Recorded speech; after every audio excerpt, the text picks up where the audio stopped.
We'll be on air from 10, second practice from 1:45. Saturday looks like this. We'll have third practice from 10:45 in the morning, qualifying from 1 o'clock, and your race day looks like this. We'll be on air from 12:30, and we'll have a race start at 2 o'clock on Sunday afternoon. Paul, it's going to rain, a lot of rain over the weekend, so where's your money? Who's got the best jacket, I think, for my money. I bought 3 raincoats this weekend. I honestly don't know. And, you know, one of the big things is you don't get a lot of wet tyres for a weekend, so it could be a difficult Friday. You're in protection mode. You don't want to do too much running. But, you know, people need to grab these opportunities. And Lewis and Max will be out there trying to do what they can, but equally somebody will be trying to get the jump on them. It's going to be an intriguing weekend. Make sure you join us for all of it, because it's been anything like the first half of this season. We are in for a thriller. We'll see you tomorrow.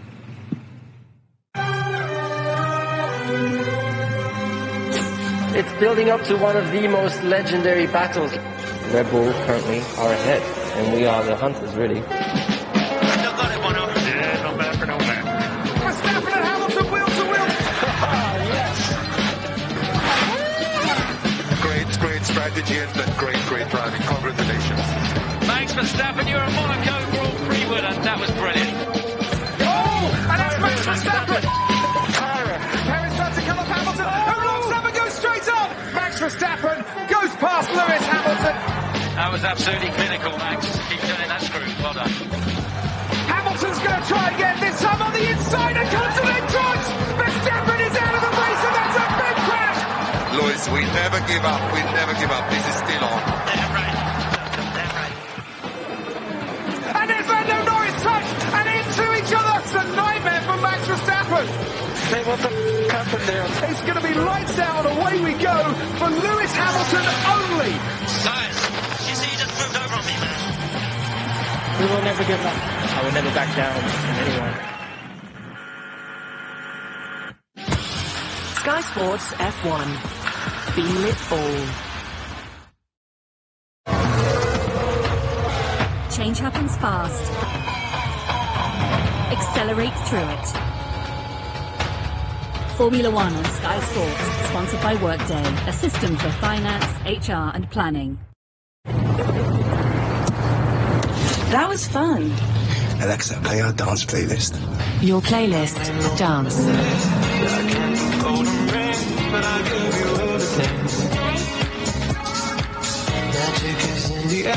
Alexa, turn on the living room lights. Turning on lights.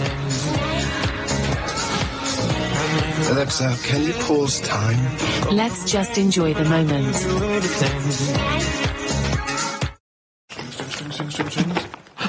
Strings and things. Strings and things. Strings and things.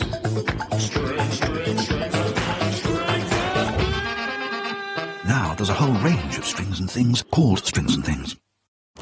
The Admiral is having lunch with Mrs. Taylor. Isn't this nice? Oh, look, it's my son.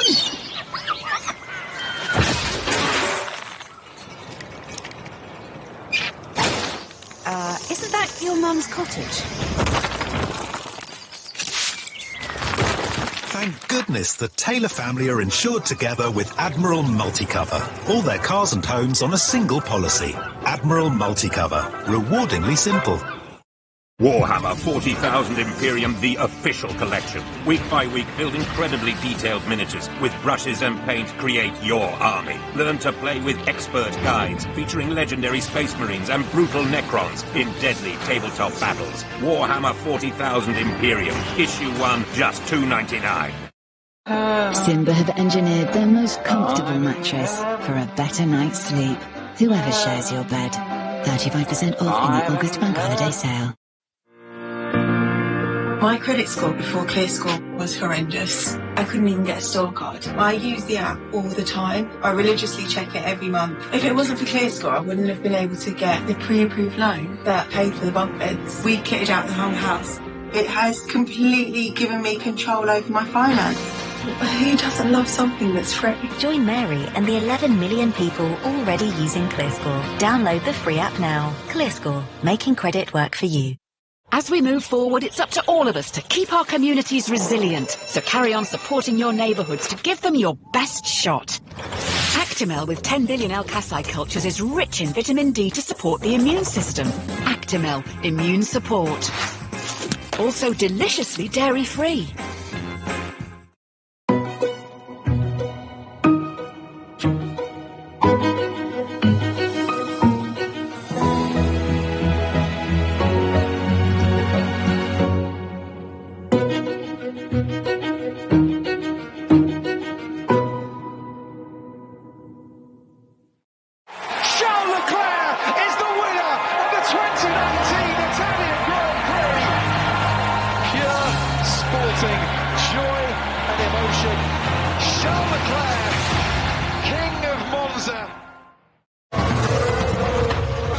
Change happens fast. Accelerate through it. Formula One on Sky Sports, sponsored by Workday, a system for finance, HR and planning. This program contains flashing images.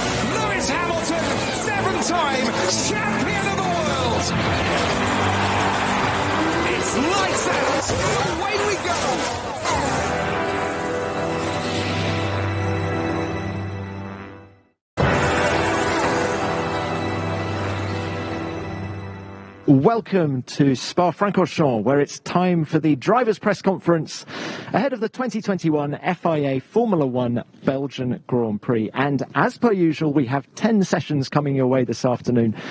And first up, as you can see, we have George Russell and Valtteri Bottas. Welcome, guys. Good to see you. Now, how was the break? Just talk us through it. Valtteri, I know you were doing something quite exciting. Yeah, thanks. It was good break. Pretty active, to be honest. I did rest a bit as well, but I like to keep active. So I did this gravel bike race in Colorado, which I really enjoyed. It was my first proper bike race, obviously for fun, but still, it was nice. And had my annual duathlon event in my hometown in Finland last weekend. We couldn't do it last year because of the COVID, but now finally we could make that event happen again and do some good for the local town. Do you win your own duathlon? No, I didn't win. Would be a bit strange, really. But this year I did my personal best at the course, and I think I was 6th overall. So it's pretty competitive. So. And George, how about you? Yeah, I slightly less active, went away on holiday and completely coincidentally ended up in the exact same destination and almost the exact same hotel as my teammate. Couldn't get away from each other, and then we were having lunch together one day, and this guy walked past looking like Charles Leclerc, and then I realised it was Charles Leclerc. So it was like F1 reunion, but it was very nice. But to be honest, after a week I was ready to get back to it, and I came back to the UK and just got training, and it was nice just to sleep in my own bed for more than 3 nights in a row. Eat well, sleep well, train well, and ready for it. There must have been a cheap deal for F1 drivers in Greece. Yeah. Now, George, staying with you, this is your 50th race this weekend. How do you reflect on your career so far? What's the biggest lesson you've learned?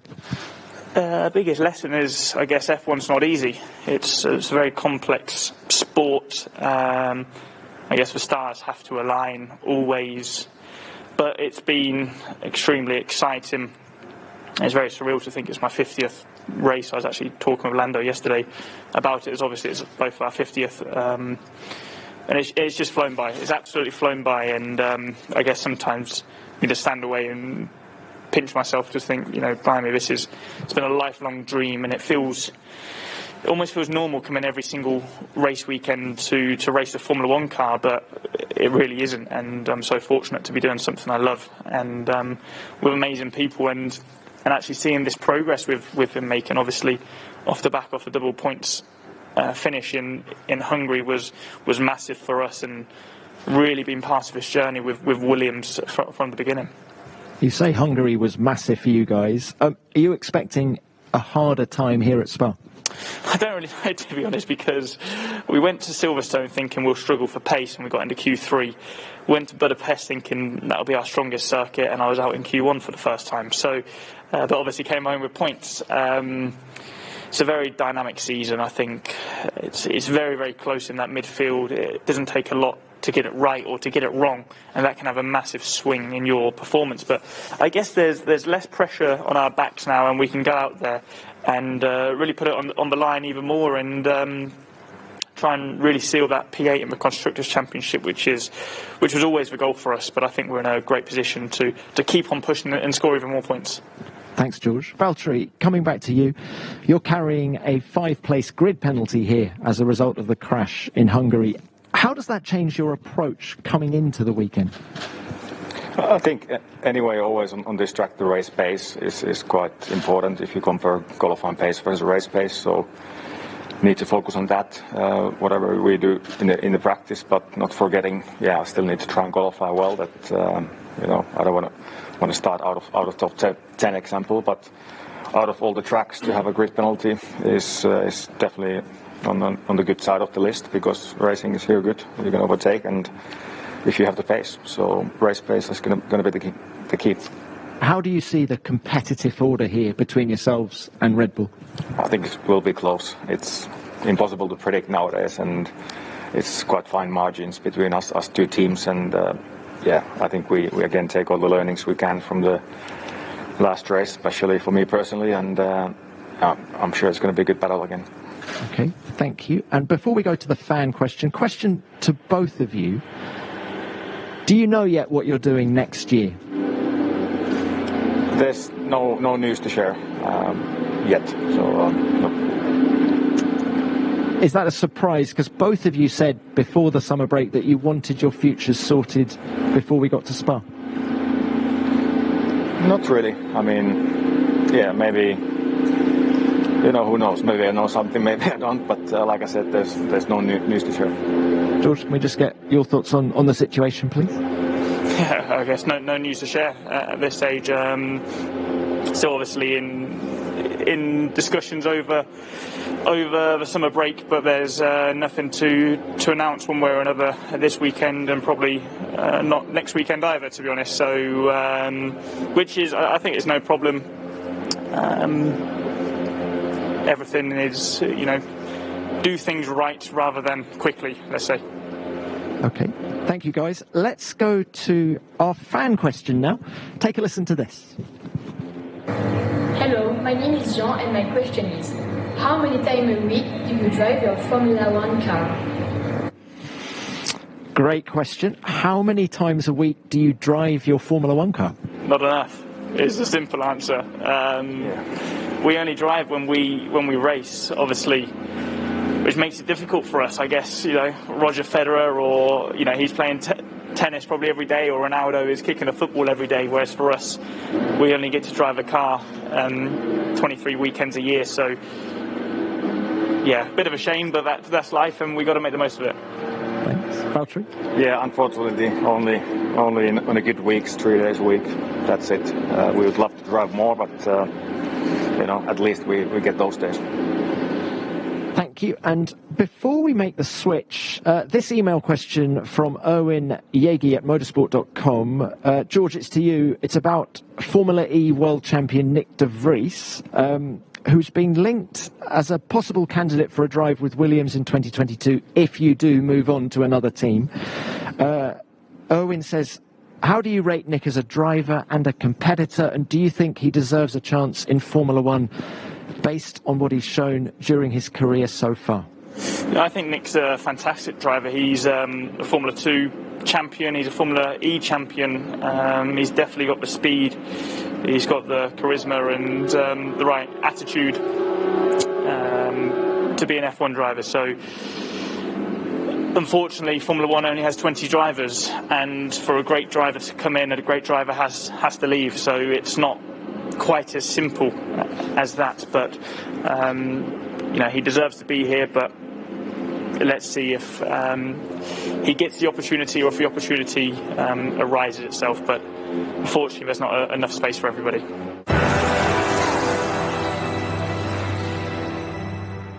It's now the turn of Mick Schumacher and Pierre Gasly. Welcome back. Welcome back to the start of term, it almost feels like, guys. First of all, how was the break? Did you guys go to Mykonos as well? What did you get up to? Yeah, the break was good. Felt like it was pretty nice to enjoy some time with the family and some friends, and obviously with the COVID, during the season it's really restricted. So no, it felt nice to get to see the people, my close friends and close family, and enjoy some time with them. So I didn't go to Mykonos. I did some other great places. I had a lovely time and rested, and now back to racing mode and intense second part of the season, which is coming with we're supposed to have 9 races in the next 11 weeks, now 8 races, might be one more, but anyway, excited with the second part of the year now. Thanks, Pierre. Mick, how's the break been for you? Yeah, it was good. Managed to work out, eat healthy, try to at least. So no, it was good. We had a great time and resting, and obviously supporting my sister from afar, unfortunately. But yeah, no, we had a good break. Mick, let's stay with you. The first half of the season ended on a high for you in Hungary with that great drive to 12th place. So having got 11 races under your belt, how comfortable are you in the car now? Do you feel like you know how to do it now, this Formula One lark? Yeah, I do feel comfortable in the car. I do feel like I understand and feel my way in it. But definitely, I always, it always turns out to be, a time where I feel I learn something new. I get surprised by it, and then obviously, I think that I will have that for the rest of my career. So yeah, no, definitely feel like I'm on a good way. What are the goals for the second half of the year for you? Well, definitely, I think my goals are still trying to reach the points. Obviously, we've been close in Budapest with P12. We know that we have to have a crazy race to be able to do that. But still, like tracks like here where rain is expected, things can turn out better for us. And obviously, I think that I want to have a goal. I want something that I can work to, and definitely points are, I think, the big goal that I had from the beginning of the year. And it's 30 years since your dad made his Formula One debut here at Spa. He always loved racing here. Is this a special place for you too? Well, obviously it is, yeah. Nonetheless, just because of the history of my dad, but also, I've had a few good races here. I had my first pole position, my first race win in 2018 here with F3. Which then became a streak of multiple race wins. So definitely, yeah, it's a track that I enjoy a lot, and I enjoy a lot coming back here. And it's close to home. A lot of fans come here, and people that support me from numerous years now. So yeah, it's a great place. Thanks, mate. Pierre, coming back to you, great result for you in Hungary, that 5th place. But what are your thoughts on the pace of the car at the minute? Well, I think the midfield battle is really close. We saw it on many occasions. Very tight battles with McLaren, with Ferrari. Our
to this.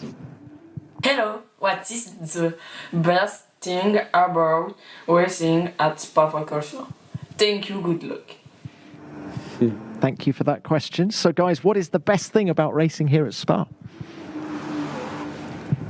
Well, there are a lot of reasons. Well, I would say to me it's obviously one of my favorite tracks of the season. There's just a flow on this track, especially when you get to Les Combes, turn 5, 6, 7, all the second sectors. There is something, it's super wide, it's really like flowing, and there is such a nice rhythm about this track that makes it very unique. So.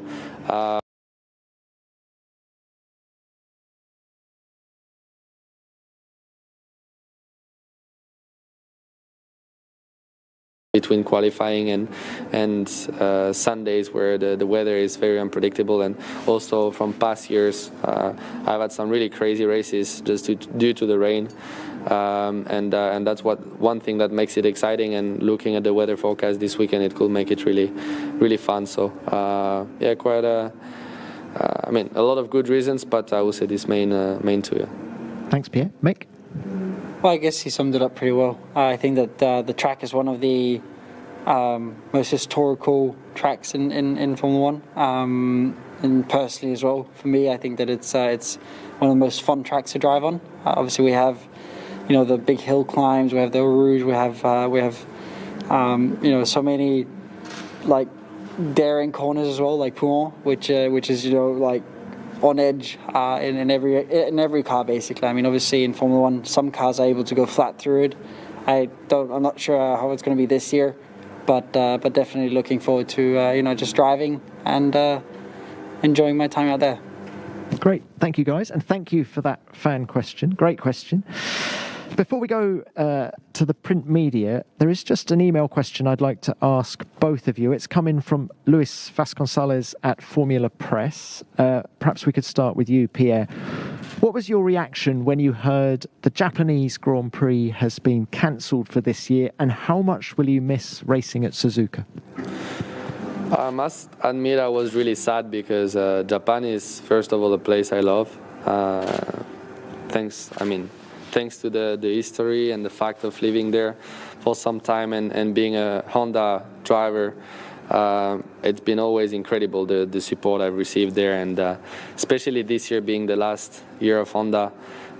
Before the break, I was actually talking with people in the team, my friends and family, how excited I was about going back there after we missed it last year.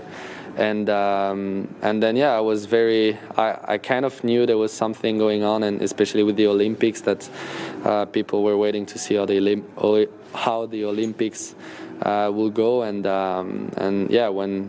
When I got the news, I was obviously very sad and also disappointed for Honda not to be able to have a sort of last celebrations all together with the people that supported us for so many years. We're still going to go there in the future, I'm sure, but it would have been nice to have one last celebration being a Honda driver with Honda in Japan. Very, very sad news. Yeah. Thank you. And Mick, how much were you looking forward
More or less same. For sure, some runoff areas made it more difficult because it was after the curb there was a grass or sand or something. So, especially the fast places. But now you can take your chances and you get away because there's tarmac. But that's pretty much like every circuit has changed. I prefer the old the bus stop. That, they changed it quite a few times over the years, and I think it was nice how it was on beginning. But yeah, I think apart from the runoff areas, the track is and the last chicane is pretty much the same track. And obviously the cars has more downforce, so certain places get more easy. Like Old Roos used to be quite tricky on the early days, and these days it's more like a straight for us. But then other corners coming more faster. So I don't Kimi, know. the cars have more downforce now, but they're going to have a little bit less next year. So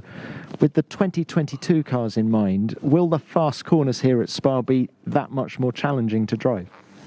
I don't know how much the downforce. I think they're still going to have so much downforce that it's probably like Old Roos, place like that shouldn't be any difficulties, I would guess. But obviously we don't know until the cars are running. But obviously when it's a wet condition, it comes quite a tricky place. But we have to wait and see. Well, let's talk about the pace of Alfa Romeo this weekend. How competitive do you think you're going to be? Hopefully better than we think. I mean, I'm sure with the limitations that we have, it's maybe not the best place with the long straights, but then some other places with the long straights we've been okay. And I don't know. I mean, it will not be easy, that's for sure. But with the weather, how it's probably going to be a bit mixed conditions, you never know. Thank you, Kimi. Lance, coming back to you. Can we get your thoughts on the challenge of Spa, please? Well, it's a great track. I think it's definitely, if you ask all the drivers up and down the pit lane, I think a lot of us would say it's definitely one of the best, most exciting tracks that we come to all season.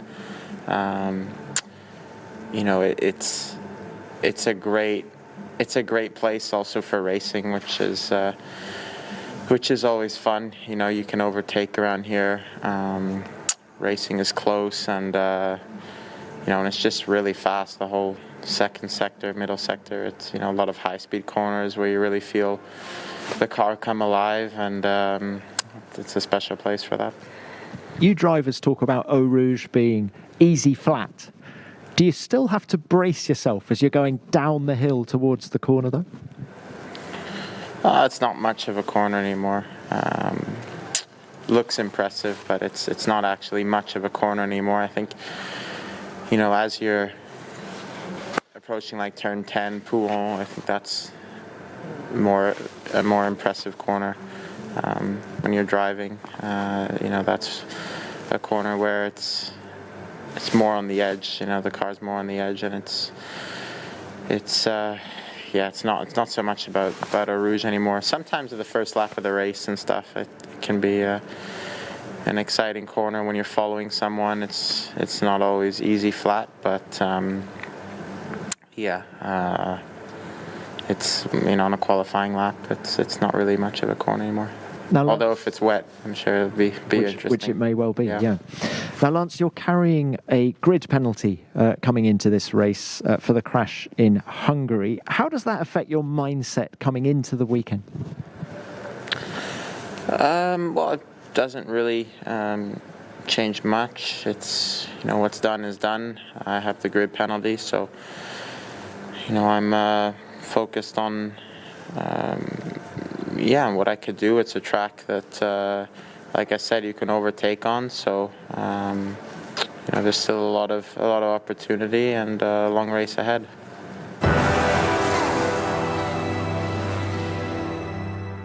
It is now Lewis Hamilton and Sergio Perez. Welcome, guys. Welcome to part 2 of the season. First up, what have you been up to in the break? Are you feeling refreshed? Lewis, let's start with you. Oh, yeah. Just nothing super interesting. Some activities and a little bit of travelling, but nothing major. Did you feel that you needed the break? Because after Hungary, you weren't well in the immediate aftermath of the race. Yeah, no, definitely. The break was definitely much needed, but it felt too long at the end. I think I was definitely excited to get back to work, and just miss working with the team and miss being in the car, and so I was definitely very keen quite early on just to get back. It seemed a little bit prolonged, but having that time is really precious naturally, so just trying to remain grateful for the spare time that you do have, and trying to use it to the best of my ability, and now we're back, which is great. Thank you, Lewis. Checo, what have you been up to? Yeah, similar. I was back home, back in Mexico, so had a good time with family. Still restrictions, with this COVID times. It's hard to meet all my friends, all the people I wished to meet, but still very good to have the break, refresh the batteries and be back for the second half of the season that is going to be pretty intense. And Checo, did the break come at a good time for you? A chance to reset after what had been a tough couple of races for you at Silverstone and Hungary?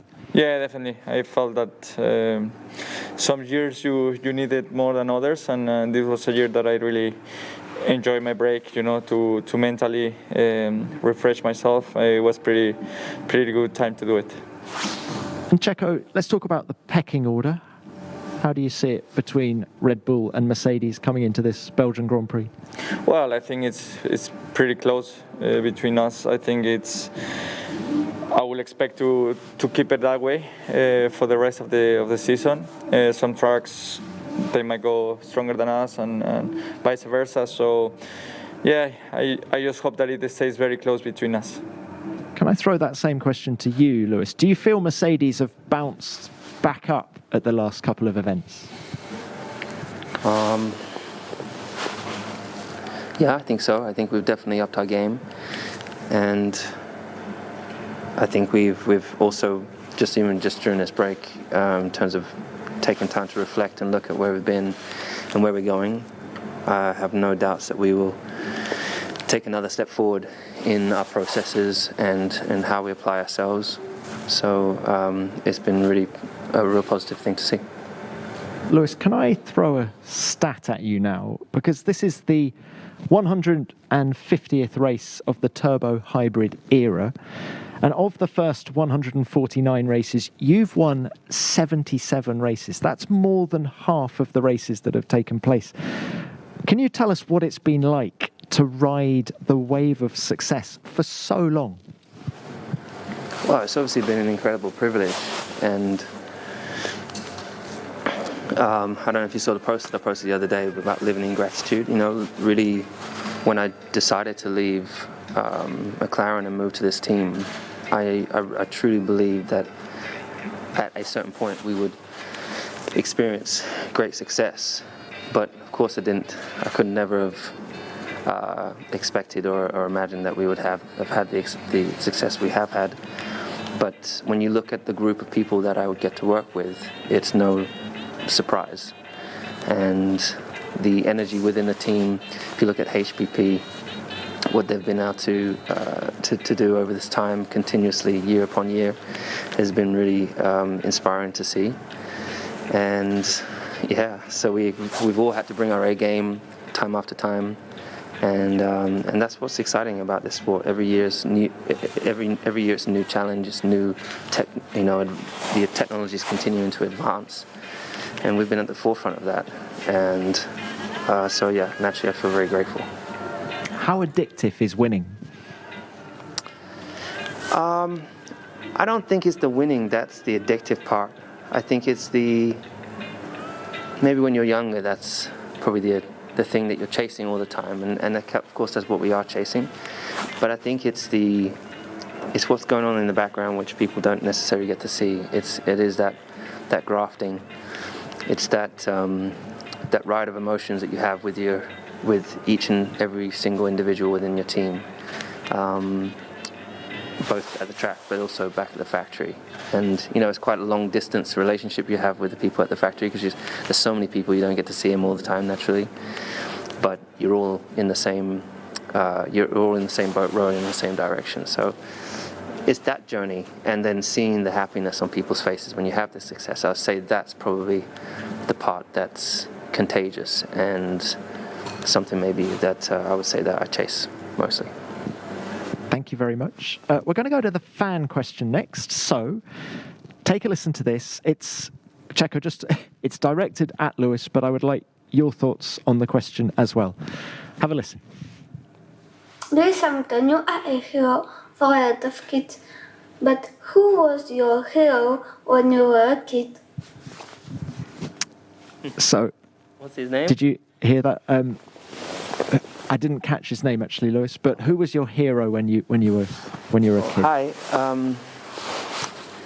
My hero was always Ayrton Senna. Watching TV, watching the races. It was Ayrton.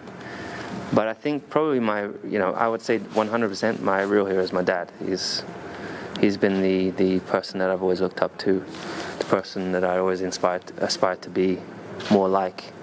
And I think as a kid you're looking outwards to other people who are having success. But as I got older, I realized the guy was right in front of me all the time. So. Thanks, Lewis. Becca?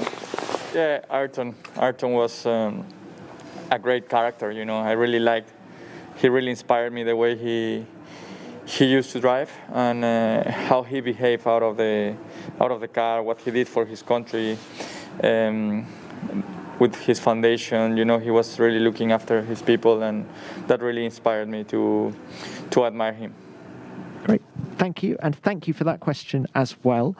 We're going to go to an email question next. This one to you, Checo. It's from Owen Yegi at motorsport.com. And the question is this. There seems to be a good chance that Formula One will race at the Losail International Circuit in Qatar later this year. You have experience of racing at the track in the GP2 Asia series back in 2009. What do you think of the circuit? And do you think it'll be a good track for Formula One? I hardly remember the circuit. I remember it was very smooth because it was done for MotoGP. It was very smooth, and I think it will be a good place, but I hardly remember the circuit, to be honest. Okay, well, let's talk about a circuit that I know both of you know very well. This question from Luis Vasconcelos at Formula Press, and it's to do with the very unfortunate cancellation of the Japanese Grand Prix this year. And he asks, how much will you miss racing at Suzuka this year? Lewis, please.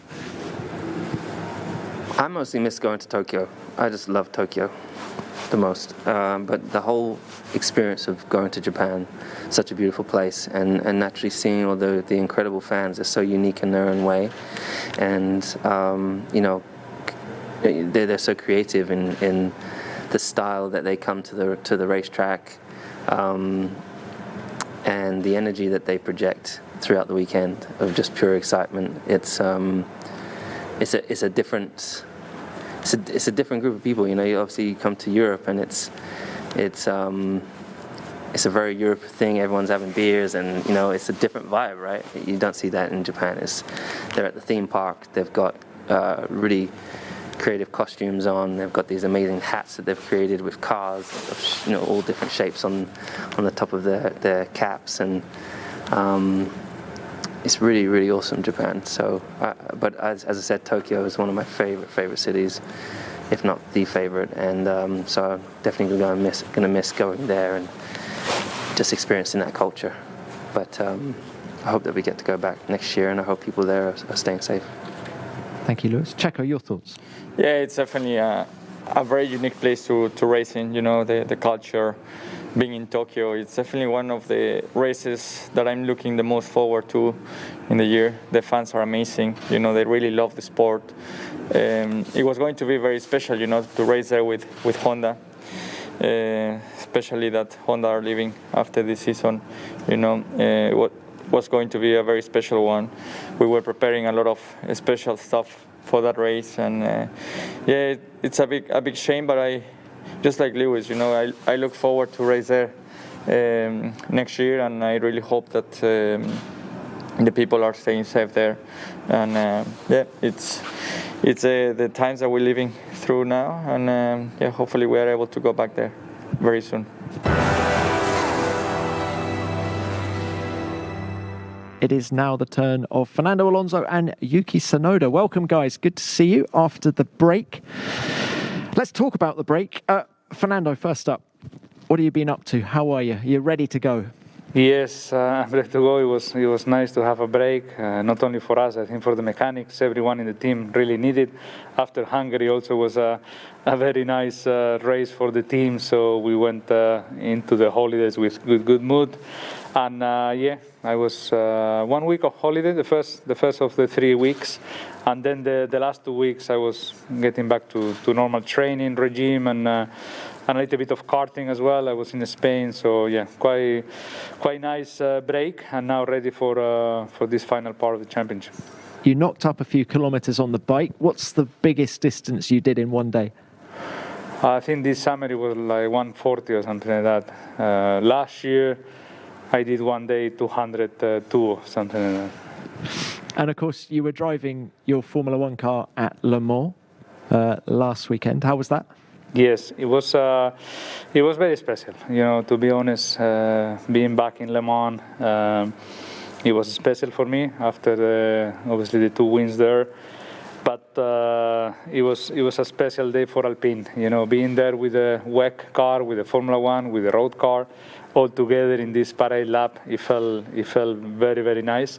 Being a French manufacturer in French track and with all the history behind, and also being the first Formula One car to run in the Le Mans circuit. And unfortunately, we could not complete the lap and see what times we can do and push a little bit the car. It was more a demo lap, but even though it was very emotional. Yeah, go on, Fernando. What lap time would have been possible if you'd been able to complete it? I don't know. I think the simulation says like something under 3 minutes, but then you have to execute that lap, and it was not that easy because honestly, with the F1 car, I felt the long straights were a little bit unusual for our tires, our cars. So the braking points after the long straights were a little bit tricky because the front tires try to lock up and things like that. So if you really go for it and you push, it will be quite stressful. So in a way, I was happy that it was just a demo lap.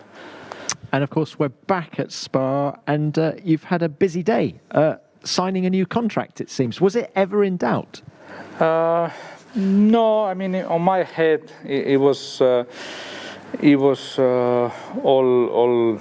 planned for 2022 and the new regulations. That's probably the reason why I came back to the sport as well for next year.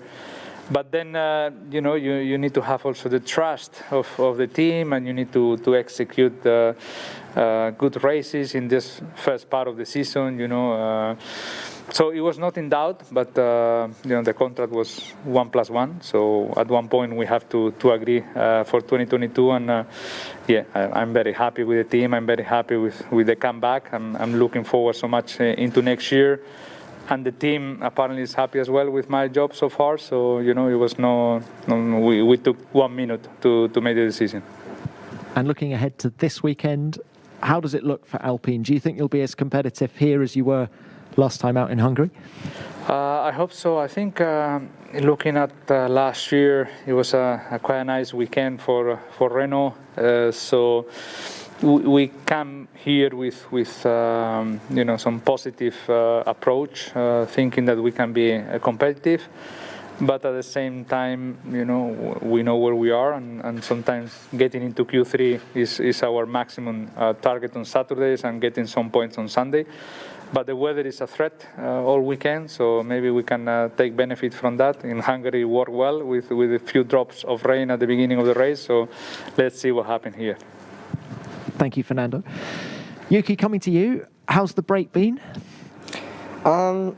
Start a little bit, I would say, was working. After Hungary, I went straight to UK, doing simulator works 2 days in a row. I stuck a little bit in the UK to get Italian visa.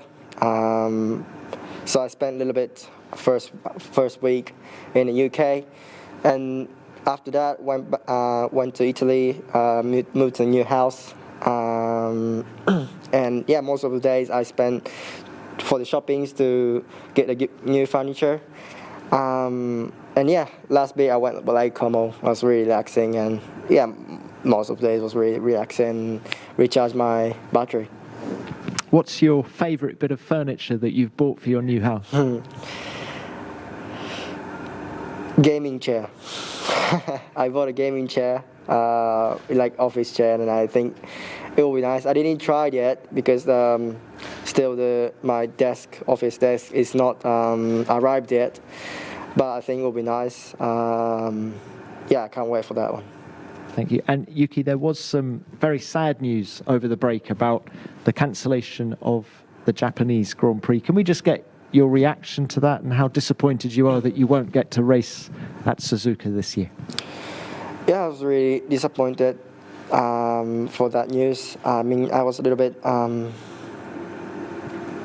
expecting that a week before, a week before, and I knew already the news from the day before like that. So, I mean, after I was watching the news from Japan, and after especially Olympics finished. I mean, Olympics still is Paralympic, but while the Olympics, the COVID situation getting a little bit bad, and yeah, I think I was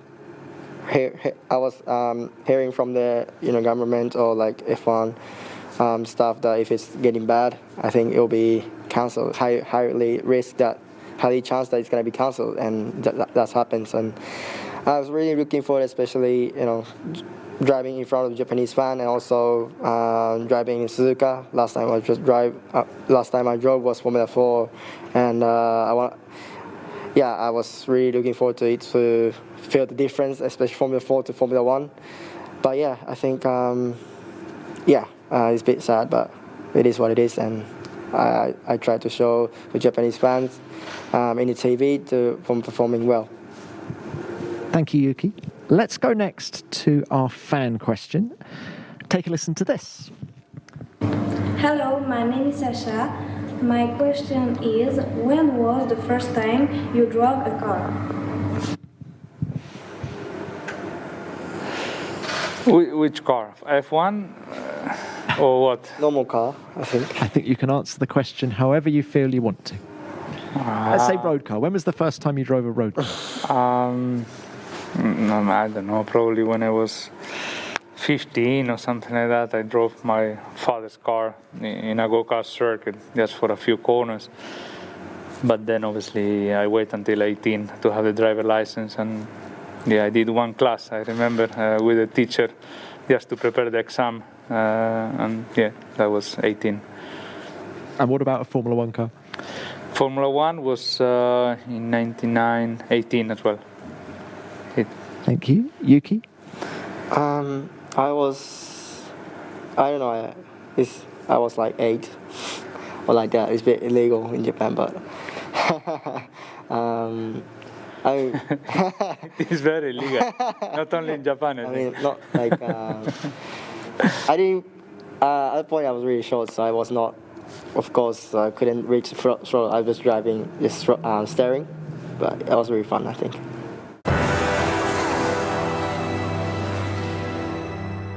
We're joined now by Esteban Ocon and Antonio Giovinazzi. Guys, hello. Now, Esteban, let's start with you. Formula One's newest winner. Tell us about the aftermath of that tremendous win in Hungary. Who do you see? What were the celebrations like? What did you get up to? Yeah, it was awesome. It couldn't happen in a better moment. And definitely to have the break after. It was excellent. Obviously, I had long talks with the team as well. After the trophy came back to the factory, we could celebrate a little bit with the team by video conference. Obviously, that's how it's working nowadays. But every single member took a picture with the trophy, and I could see those pictures. So that was mega. But also, came back to the family home. Saw everybody. We had a nice dinner to celebrate, and then just relaxing during the holidays. So, it's been an awesome time. I was very, very pleased with that. did I read that you didn't go to bed at all on the Sunday night after the race? Exactly. Yes, we did a good celebration with the whole team. Still in our bubble, respecting the COVID rules. But yeah, we had a good party in town, and I took the plane with no sleep. So it was a pretty tough Monday, but it was totally worth it. And if that happens again, I'm happy to do everything over again. Esteban, you've joined a pretty exclusive club of race winners. What does that mean to you? It means a lot. I mean, it's a part of the dream, coming true. Obviously, what I want to achieve is to be world champion one day, but that comes by winning races. I've won one, which is a great achievement already, but I want some more. Of course, it means a lot. It's been 20 years of work to arrive here and be winning that race. But what it means is also that we are ready to take opportunities when it comes. We've done that, last year in Bahrain, for example, when the opportunities are there. But we still need to work hard, to be able to position ourselves to be regularly fighting for those places. And how has the win changed your outlook? Well, in my mind, it doesn't change anything. I'm still doing the same work. I'm still working the same with the team. But, from the inside, everybody is so happy, and the atmosphere is amazing inside. And what I can see is that, people see that the hard work they do is rewarded, which hasn't always been the case. But when you have one of those results, I can tell you that people are hungry for more of those. Well, what about this weekend? What can you achieve? Well, I think there's going to be more of these opportunities for everybody to take. I mean, that works both ways always. But looking at the weather forecast, I think it's going to be quite interesting. It's going to be 19% chance pretty much every day of rain. So I'm happy. I like these conditions, and we're ready to face the challenge of Spa. And what about the pace of the Alpine in the dry? Yes, this is still yet to be seen. Of course, we had a good result last year, 4th and 5th. We finished on the dry. I think we would be happy by going into Q3, starting in the points and see from there. I think if we do that, it's going to be a strong result. We need to be consistently scoring to keep that 5th place in the constructors, obviously. Great. And final one from me, Esteban. Of all the messages of congratulations you've received, which has been the one that has meant the most to you? Definitely my family and my close friends. Obviously that, they send me a picture. They were all together at my family's home celebrating with a glass of champagne, and that was probably the one that meant the most. Obviously the people that are the closest to you, I almost drop a tear there. So yeah, it was a lot of emotions.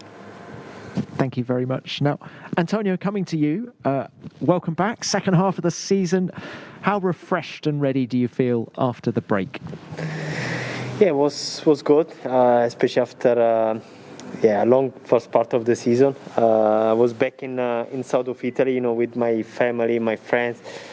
And yeah, it was a good way to recharge the battery, especially after we will have another second part quite long and with a lot of race. And just looking forward to be back in the car in a great track like Spa. So yeah, I hope can be just a good weekend to start the second part. You say a great track like Spa. Tell us a little bit about the challenge, and which is the key corner on the lap? I don't think it's just special track, first of all, with all the up and down, and plus I think we always had a great race here. It's a track that you can overtake with a lot of pace, with the DRS, long straight, but then the second sector is just unbelievable, just special, and then you have a last sector with again a long straight, another opportunity to overtake. So overall, I think, of course, it's a historic track with with a lot of great race. And like I mentioned, I think you can have great race. When you can have a great race, then it's just a track you can enjoy more. Well, what chance Alfa Romeo having a great race this weekend? Will the car's characteristics suit this racetrack? we'll see. Like Esteban mentioned before, the weather looked quite unstable, with 90% of chance of rain in each session. So we'll see what will happen. Of course, we need to be, more ready and try to get the opportunity when the opportunity is there, like Alpine done in the previous race. So yeah, we'll see what we can do and what the condition will be. And what about the development on the car? I believe it stopped a while back. Does that mean you're locked into this, what looks like sort of 13th, 14th for the rest of the season, or is there more to come? Do you feel there's more potential to unlock in the car?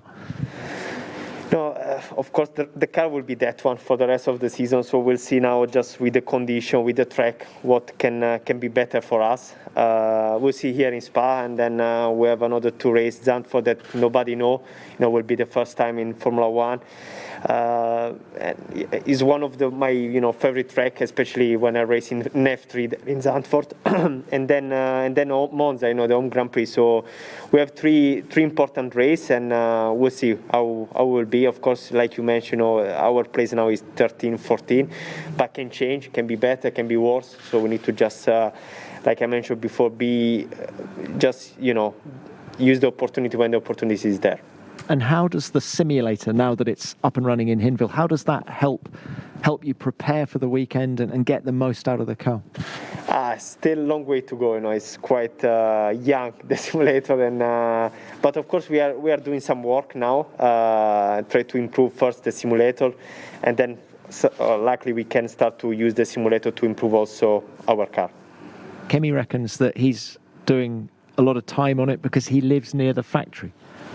Yes, Kimi is doing some simulator. Of course, he's living really close, so it's much more easy to arrive. But we are doing quite a lot. Like I say, it's still a long way to go, but we need to do some miles to improve the simulator and then try to use the simulator to improve the car. Great. Thank you, Antonio. Let's go next to our fan question. Guys, take a listen to this.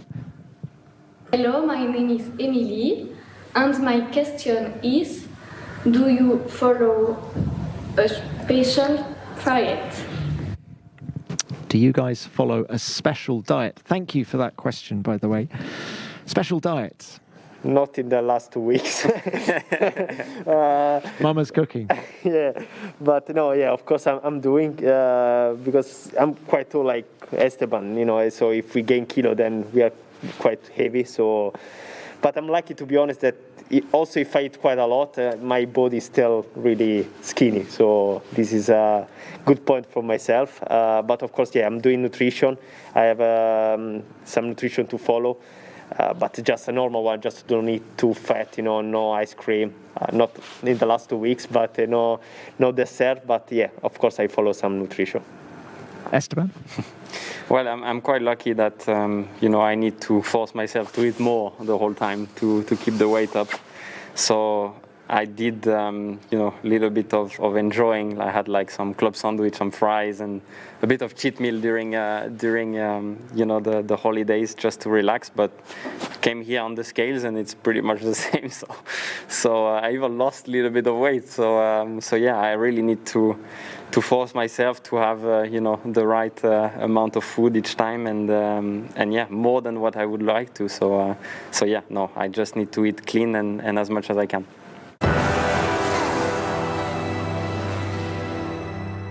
It is now the turns of Nikita Mazepin and Sebastian Vettel. Welcome, guys. Welcome back to part 2 of this 2021 season. How's the break been? What have you guys been up to? Seb, let's start with you. Oh, it's been good. It's been very quiet. So, I enjoyed the time with the family and, recharged the batteries. So hopefully ready for, I think, a very busy second part of the season, very demanding. So, good to be back and looking forward to the race weekend here. Thank you, Nikita. Yeah, my break was. I sort of split it in 2 parts. The first week was quite chilled. I went on a holiday, and then when I came back, I just focused to be at home. Get very little time in Russia because it's quite far. So I really like to sleep in my own bed, for 7 or 8 days, and yeah, now I'm in Spa, which is refreshing and good to start again. Now, Nikita, you had a very frustrating end to your Hungarian Grand Prix with the collision in the pit lane with Kimi Räikkönen. How long did it take you to get over that? As soon as I was out of the track, it's easy to dwell in the past, but not very productive. So I was quite happy that it wasn't anything I could have done. I watched the replays many times and realized it's just one of those things that the traffic light was just not working properly, and it just happened. So I'm sure we would have not came off with it with too many good things, so it's not a disaster for us. Mm-hmm. And Sebastian, we haven't spoken to you since the news broke about your disqualification from the second place in Hungary. Can we just get your reaction to that? Well, it's obviously bitter. I think it's a great result. It was a great result for us as a team, and a lot of points that we scored. So very disappointing, but I don't think there's much that we could have done. Obviously, during the race we had the fuel under control. We thought so, obviously at the very end, I think it was the last lap, we found out that something might not be right, and we were very surprised when the fuel wasn't in the car. So it's very bitter, but those are the rules, so we have to accept and carry on. It was a very big day because also big points for us, but we obviously have lots of races, as I said before now, and try to squeeze some points in those. Is that the first time something like that has